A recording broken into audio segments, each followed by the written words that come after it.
¿Alguna vez te has encontrado trabajando en un lugar donde todo parece estar bien, pero algo no cuadra? Hay secretos en cada esquina, misterios que no quieres resolver, pero que no puedes dejar de investigar. Esta historia es la de una mujer que descubrió que su vida daría un giro inesperado al aceptar un trabajo en una mansión de lujo. ¿Qué sucedió después? Te invitamos a escuchar esta historia hasta el final. Si te gusta este tipo de contenido, no olvides suscribirte a nuestro canal Cuentos para el Alma. Publicamos 3 videos al día. Y si te gustó esta historia, deja tu like y cuéntanos en los comentarios desde qué ciudad nos escuchas. Comencemos. Era el 1 de septiembre de 2023 cuando crucé por primera vez las puertas de hierro forjado de la Mansión Martínez en la exclusiva zona de La Moraleja en Madrid. Yo, Lourdes Sánchez, una limpiadora de 26 años, originaria de Granada, jamás imaginé que aquel trabajo, que tanto necesitaba, se convertiría en la experiencia más aterradora y reveladora de mi vida.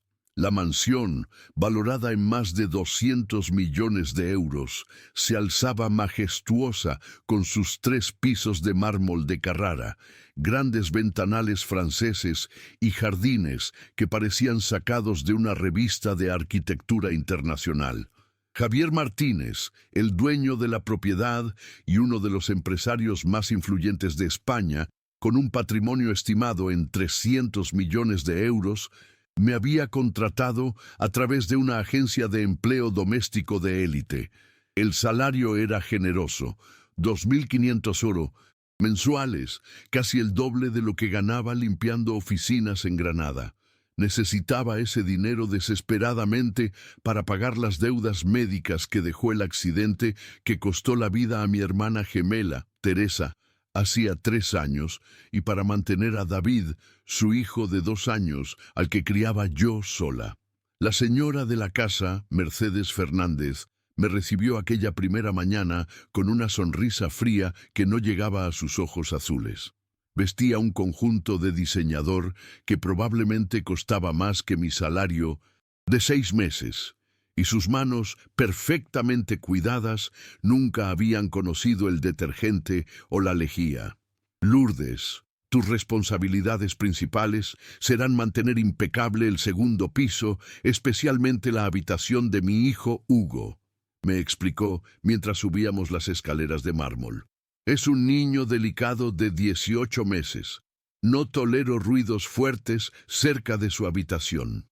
Algo en su voz al mencionar a su hijo me pareció extraño, como si pronunciara las palabras por obligación y no por amor. Había criado a David desde que tenía 3 meses y reconocía cuando una madre hablaba de su hijo con verdadero afecto. Aquello no lo era. La habitación de Hugo era digna de un príncipe. Paredes pintadas en tonos suaves de azul celeste, una cuna de madera tallada a mano que probablemente costaba más de 10.000 euros, juguetes importados de todo el mundo, y un armario empotrado de roble macizo con cerradura dorada que destacaba en la pared del fondo. Pero lo que realmente capturó mi atención fue el niño. Hugo estaba sentado en su corralito de diseñador con sus grandes ojos color miel fijos en aquel armario cerrado. No jugaba con ninguno de los costosos juguetes que lo rodeaban. Solo miraba el armario y cada pocos segundos extendía su manita regordeta, señalándolo mientras emitía sonidos angustiados. ¿Por qué señala tanto ese armario?, pregunté sin pensar, olvidando momentáneamente mi lugar. Mercedes se puso visiblemente tensa. Sus hombros se endurecieron bajo la tela cara de su blusa de seda. Es solo una fase. Los niños tienen fijaciones extrañas, respondió cortante. Ese armario permanece cerrado. Guardo allí documentos importantes de mi esposo. Bajo ninguna circunstancia debes abrirlo o acercarte a él. ¿Entendido? Sí, señora, murmuré bajando la mirada, pero esa advertencia solo intensificó mi curiosidad. qué documentos importantes se guardaban en la habitación de un bebé, en lugar de en una caja fuerte o un estudio.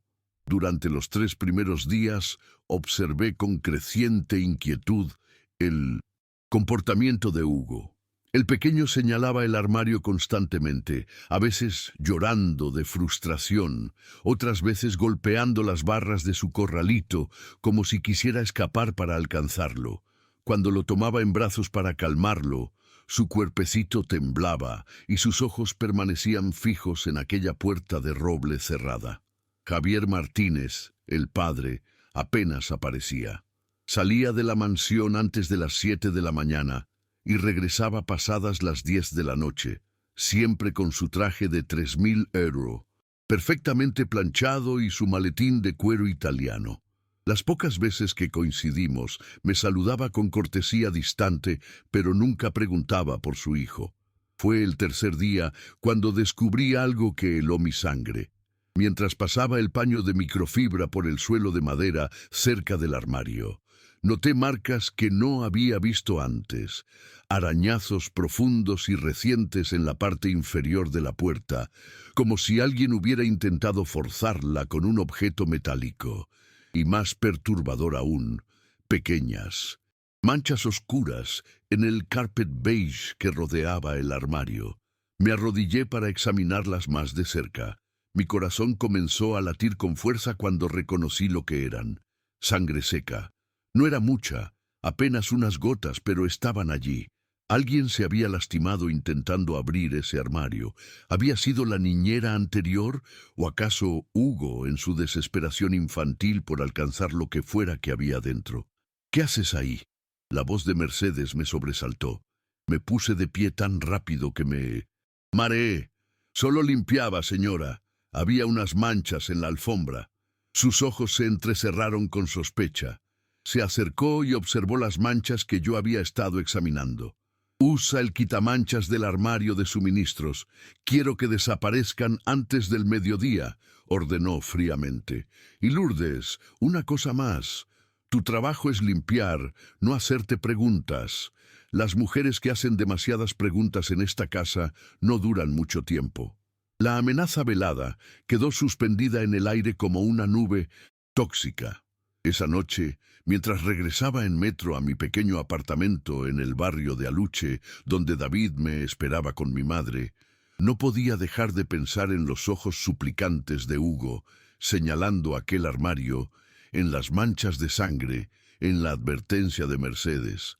Algo terrible estaba ocurriendo en la mansión Martínez, y ese bebé indefenso de 18 meses estaba tratando desesperadamente de decírmelo de la única forma que sabía. La oportunidad llegó exactamente una semana después, el 180, viernes 8 de septiembre de 2023.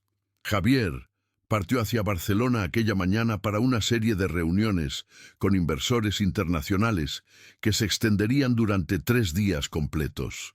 Lo vi subir a su Audi A8 negro, con chofer a las 6:30 de la mañana, su maletín de cuero en una mano y el teléfono móvil en la otra, sin siquiera despedirse de Hugo.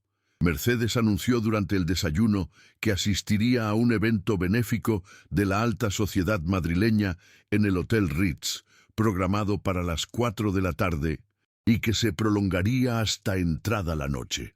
Lourdes, hoy quiero que hagas una limpieza profunda del cuarto de Hugo, me ordenó mientras se aplicaba un lápiz labial rojo frente al espejo del recibidor. Organiza sus juguetes, lava toda la ropa de cama, limpia cada rincón. Aprovecharé que estaré fuera toda la tarde para que puedas trabajar sin interrupciones. Por supuesto, señora Mercedes, respondí, ocultando el temblor nervioso que recorría mi espina dorsal. Ella partió a las 3:45 en su Porsche Cayenne blanco, dejando tras de sí una estela de perfume francés de 500 €, la botella. Observé desde la ventana hasta que el vehículo desapareció por la avenida arbolada. Estaba sola, completamente sola con Hugo, y la verdad que me esperaba tras aquella puerta de roble. Subí las escaleras con el corazón golpeando contra mis costillas como un pájaro enjaulado. Hugo jugaba en su corralito, pero en cuanto me vio entrar, comenzó su ritual habitual: señalar el armario con su dedito insistente, emitiendo sonidos que parecían súplicas desesperadas. «Tranquilo, pequeño», susurré arrodillándome junto a él.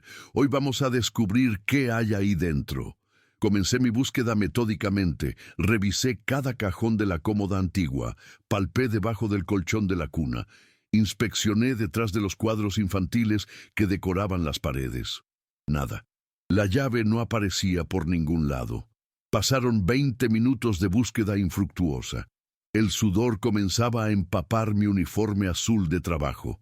Entonces, mi mirada se posó en el jarrón de porcelana china que descansaba sobre la mesita de noche, una pieza que probablemente valía más de 5.000 euros.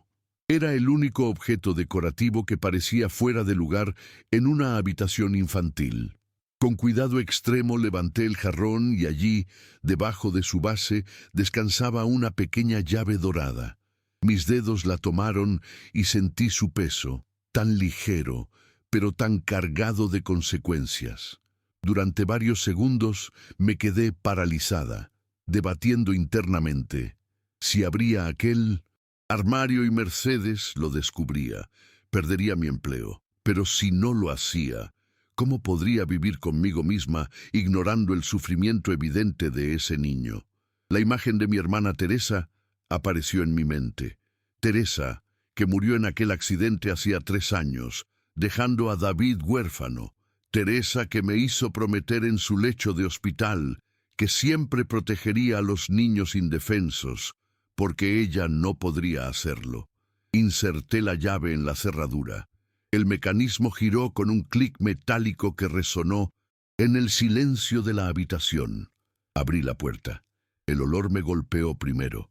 Un aroma acre, mezclado con algo dulzón y enfermizo que no supe identificar. Mis ojos tardaron unos segundos en adaptarse a la oscuridad interior del armario. Lo que vi me robó el aliento. En el estante superior, cuidadosamente dobladas, había prendas de bebé que claramente habían sido blancas alguna vez, pero que ahora mostraban manchas marrones oscuras, sangre antigua. Tomé uno de los bodys con manos temblorosas y reconocí la marca. Una exclusiva línea de ropa infantil orgánica que costaba más de 200 euros por prenda. Pero el lujo no había podido ocultar las manchas que evidenciaban algo terrible. En el estante del medio encontré un cuaderno de cuero marrón desgastado por el uso. Lo abrí con reverencia y comencé a leer. La caligrafía era femenina, elegante, completamente diferente a los trazos angulosos que había visto en las notas que Mercedes dejaba para el personal. 18 de enero de 2022. Hoy sentí a mi bebé moverse por primera vez. Javier estaba conmigo cuando sucedió, y la expresión de asombro en su rostro me hizo enamorarme de él aún más profundamente. Nunca imaginé que podría ser tan feliz. Mi respiración se aceleró. Seguí leyendo, pasando páginas rápidamente. 5 de febrero, el doctor confirmó que es un niño. Javier quiere llamarlo Hugo como su abuelo. Cada noche le hablo a mi barriga. Le cuento historias de cómo será su vida, de cuánto lo amaremos. Hugo. Ese diario hablaba de Hugo, pero no estaba escrito por Mercedes. Entonces lo vi, en el fondo del armario, parcialmente ocultas debajo de una manta, había fotografías. Las tomé con dedos que apenas podía controlar. La primera imagen mostraba a una mujer morena de aproximadamente 29 años, con ojos verdes penetrantes y una sonrisa radiante. Estaba embarazada, su vientre prominente bajo un vestido color celeste. A su lado, con el brazo rodeando la protectora, estaba Javier, pero no el Javier frío y distante que yo conocía. Javier sonreía con una felicidad genuina que iluminaba todo su rostro. Había más fotografías. La mujer en diferentes etapas del embarazo, la mujer recostada en lo que parecía una habitación de hospital, sosteniendo un bebé recién nacido envuelto en una manta blanca. El bebé tenía los mismos ojos color miel que Hugo, En el reverso de una de las fotos, alguien había escrito con tinta azul, Andrea y Hugo. 3 de marzo de 2022, el día más feliz de mi vida. Andrea, la madre biológica de Hugo, se llamaba Andrea, pero había algo más en el fondo del armario. Documentos oficiales con el membrete del Hospital Universitario Clínico San Carlos. Los saqué con cuidado y comencé a leer. Eran informes médicos a nombre de Mercedes Fernández. Paciente Mercedes Fernández. Procedimiento histerectomía total. Fecha 23 de junio de 2017. Diagnóstico: miomas uterinos múltiples. Resultado: extirpación completa del útero. La habitación comenzó a girar a mi alrededor. Mercedes había sido sometida a una histerectomía 5 años atrás. Era biológicamente imposible que hubiera dado a luz a Hugo en marzo de 2022. Hugo no era su hijo. Un sollozo ahogado escapó de mi garganta. Miré hacia el corralito, donde el pequeño continuaba observándome con esos ojos enormes que ahora comprendía contenían un conocimiento primitivo, instintivo. Él sabía, de alguna forma, ese niño de 18 meses sabía que su verdadera madre no era la mujer que vivía en esa casa. ¿Dónde está Andrea?, susurré. Aunque sabía que Hugo no podía responderme, volví a examinar el diario, buscando desesperadamente más información. Las últimas entradas databan de principios de marzo de 2022. 2 de marzo. Mañana conoceré finalmente a mi hijo. Tengo miedo, pero también una emoción que no puedo describir. Las páginas siguientes estaban en blanco. Andrea había desaparecido justo después de dar a luz, y de alguna forma Mercedes había tomado su lugar como madre de Hugo. Guardé todo exactamente como lo había encontrado. Cerré el armario con llave y la devolví bajo el jarrón de porcelana. Pero sabía que mi vida acababa de cambiar para siempre, porque ahora cargaba con un secreto que podría destruir a una de las familias más poderosas de España. Pasé el fin de semana inquieta, sin poder dormir. Cada vez que cerraba los ojos, veía las imágenes de Andrea y Hugo y las terribles pruebas que había encontrado. El lunes, regresé a la mansión Martínez, decidida a descubrir más. Fui a hablar con Rosa, la cocinera, quien llevaba años trabajando en la casa. Rosa, le pregunté mientras organizaba unos utensilios, ¿por qué nunca veo a la familia con Hugo? Siempre parecen tan distantes. Rosa me miró fijamente. No siempre fue así.